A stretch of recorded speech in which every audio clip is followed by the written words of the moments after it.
नमस्कार। आज मैं आप सबको एक सोहर सुनाने चल रहा हूं, अंत तक सुनिएगा, बहुत अच्छा लगेगा। कहाँ बोले पापी पपिहरा, कहाँ काली कोयल, कहाँ काली कोयली हो। ललना कहाँ बोले पतरी तीरियवा, नींद नाही लागई, नींद नाही लागई हो। ललना कहाँ बोले पतरी तीरियवा, नींद नाही लागई हो।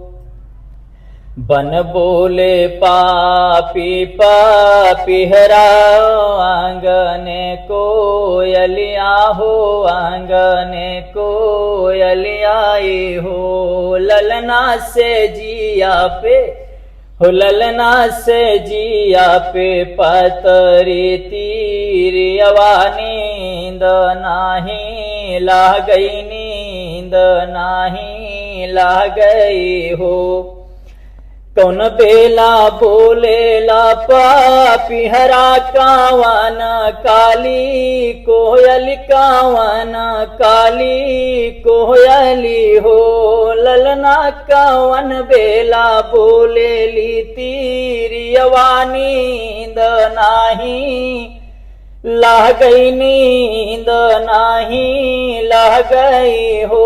ललना कौने बेला पतरी तीरियवा, नींद नाही लागई, नींद नाही लागई हो।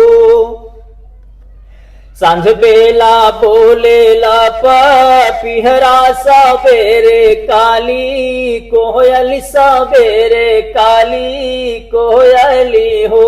ललना आधी रात बोलेली तीरियवा, नींद नाही लागई, नींद नाही लागई हो। ललना आधी रात पतरी तीरियवा, नींद नाही लागई, नींद नाही लागई हो। केथुआ के तरसे पपिहरा, केथुआ काली कोयली हो, केथुआ काली कोयली हो।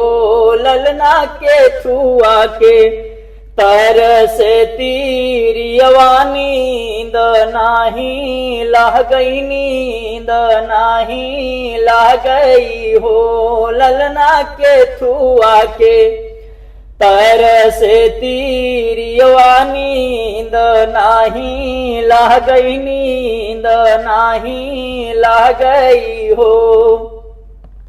स्वाति जल तरसे पपिहरा, पिया बिना कोयल, पिया बिना कोयली हो। ललना सूत बिना हो, ललना सूत बिना तरसे तीरियवा, नींद नाही लागई, नींद नाही लागई हो।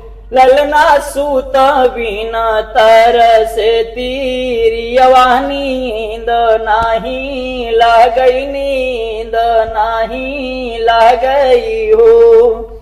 स्वाति जल पहिले पपिहरा, पिया पौली कोयल, पिया हो पौली कोयली हो।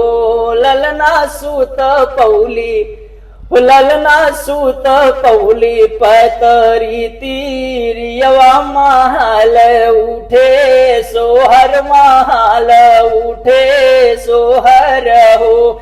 ललना सूत पौली पतरी तीरियवा, महल उठे सोहर, महल उठे सोहर